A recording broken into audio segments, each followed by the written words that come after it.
The Old Fashioned isn't just a cocktail, it's the cocktail. Simple, elegant, and endlessly customizable. Today I'm going to show you the exact ingredients you'll need, how I make my perfect Old Fashioned, and how you can use this classic template to create endless riffs of your own. Let's get started.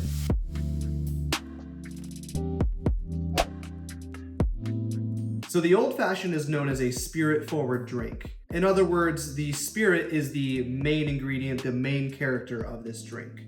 And it's going to give most of the flavor and the characteristics of the cocktail. Originally made with just a spirit, sugar, bitters, and a little bit of water. And it's widely seen as the original cocktail, the first cocktail to ever have existed. It's timeless, easy to build, but hard to perfect.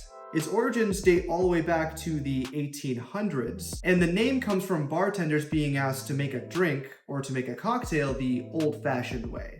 And it really came about from people wanting to drink a spirit such as whiskey or brandy, but drinking a spirit straight as high alcohol content as those spirits, it can be very hard to drink if you've ever tried to drink whiskey or brandy or rum or vodka straight. What an old fashioned does is lessen a little bit of that heat that you would get from a rye or a bourbon whiskey, and adds a little sweetness and a little spice to create a perfectly balanced drink, and one that actually gets better the more you drink it.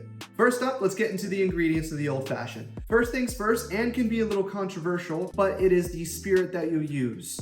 Now, obviously, this is a whiskey Old Fashioned. It was originally made with whiskey. You can kind of use any spirit that you want. However, whiskey is the traditional spirit to be used in this cocktail. When it comes to whiskey, there are two main types that you can use. You have rye or you have bourbon. A bourbon Old Fashioned is maybe more approachable if it's your first time drinking whiskey cocktails, as bourbon is just a little sweeter and a little more mellow and kind of easier on the palate. Rye whiskey, on the other hand, has a little bit more of a spicy note. So it really depends on what your flavor profile is. For my personal Old Fashioned, I like rye whiskey. And today we are using High West Double Rye Whiskey. This is going to give a lot of that spice that I was talking about. There are tons of amazing whiskeys that I'd love to use in Old Fashioned, and I love drinking this one straight. But today we're just going to use this as my template whiskey Old Fashioned. The second ingredient is sugar, or in my case, simple syrup. Now there are tons of recipes that you can look up on the Old Fashioned, and a lot of them will say to use a sugar cube. You can do that, that tastes just fine as well. For me, I prefer to use simple syrup as it's just easier to dilute in the drink. Simple syrup is basically just sugar water. It is a 1-to-1 simple syrup, 1 cup sugar, 1 cup water dissolved in a pan over some heat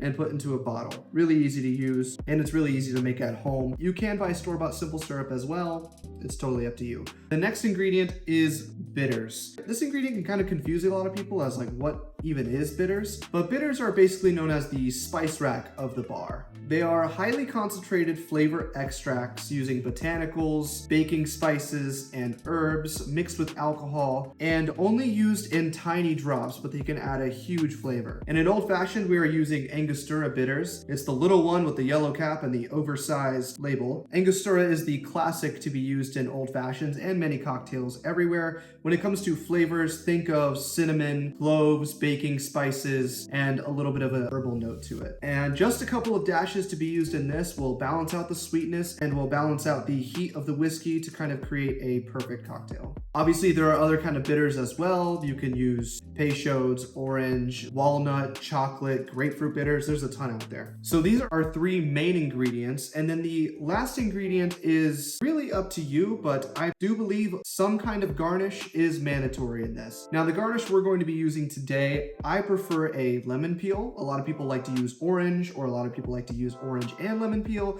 but I prefer just lemon peel. And then of course, I also love using a maraschino cherry, and it's kind of like a little treat at the end of the cocktail, a little maraschino cherry soaked in whiskey. It's really good. All right, we have all of our ingredients. Let's get building. All right, first thing we're gonna start off with is 4 dashes of Angostura bitters. All right, this can come out a little quickly, so just be very deliberate with it. 4 dashes, ready? 1, 2, 3, 4. All right, next I'm going to do a bar spoon of simple syrup. As always, you can use a sugar cube, or you can customize as much sweetness as you like. However, for me, I don't like my Old Fashions too sweet, so I'm just doing 1 bar spoon.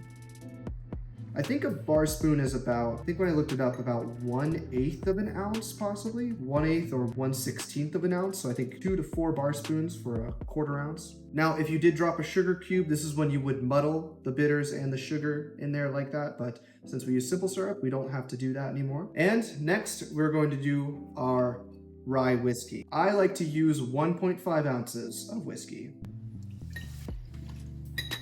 All right, and then next we're going to need a big block of ice. Now you could use small ice, whatever ice you want. However, using a big block of ice is going to help the drink not dilute as fast, especially if you're using clear ice, and just make it a more enjoyable experience overall. All right, we have our block of ice, and we're just going to set it in like so. All right, perfect. All right, now what we're gonna do is just give it a little bit of a stir, just to kind of cool down the drink and dilute just a little bit. Not too much, just enough. That's enough right there. Next, we're gonna take our lemon peel. This is really important. We're going to kind of spray it over the top like this. Get those oils and those aromas into the drink. And then I like to just kind of rub it around the edge a little bit on the inside. And then you can toss it out, or I like to drop it right in there like so. And then lastly, we're just going to get 1 maraschino cherry. If you want it really sweet, you can add a little bar spoon of this cherry syrup in there as well. I'm not gonna do that, so I'm just going to drop in the cherry like that. And there we have it. My personal perfect old fashioned. Cheers. You get hit with a lot of that lemon on the first sniff. So much of that lemon comes through. It makes it a lot more refreshing than you think just some whiskey, sugar, and some bitters would be. What's amazing about it is that if you've ever had whiskey straight, or like just on a rock or on the rocks, you know, the first few sips can be very strong and really burn your throat. But what an old fashioned does with the sweetness and the bitters is it makes it where you get the full flavor of that whiskey, but you don't have that burning in the back of your throat. Really good. And you definitely can taste a lot of the profiles of the rye whiskey or whatever whiskey that you're drinking. Just a real perfect blend of ingredients, and one that just gets better as you sip it. As it gets more diluted, heat from the alcohol is going to get even lower, to where at the last sip of it, it's going to taste like you're not even drinking alcohol.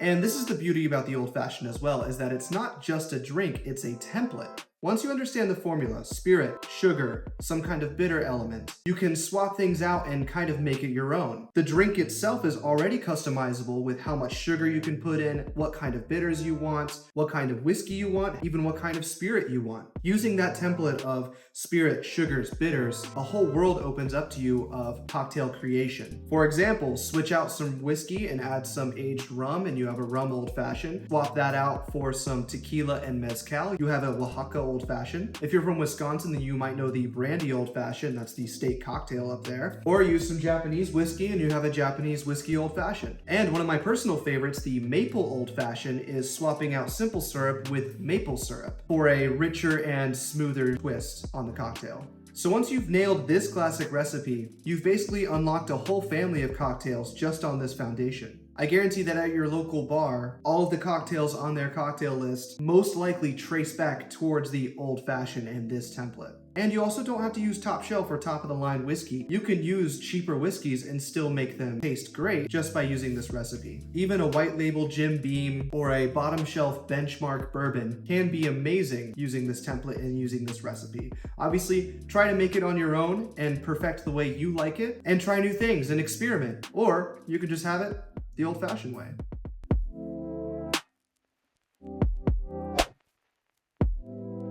Alright, thanks for watching this video. If you're interested in anything more of Jag's content, Japanese culture, Japanese language, or making more drinks at home, go ahead and check out my weekly videos. NFL season is in full swing, and I'm still doing my weekly preview and weekly game react videos every week, coming out on Monday and Thursday. Also, for those Japanese learners out there like me, if you want some extra listening practice, check out the Drink in Japanese podcast. Every Friday night, I make myself a drink and just talk about random topics in Japanese, and that's a lot of fun for me at least. But hey, thanks for watching, and I'll see you later.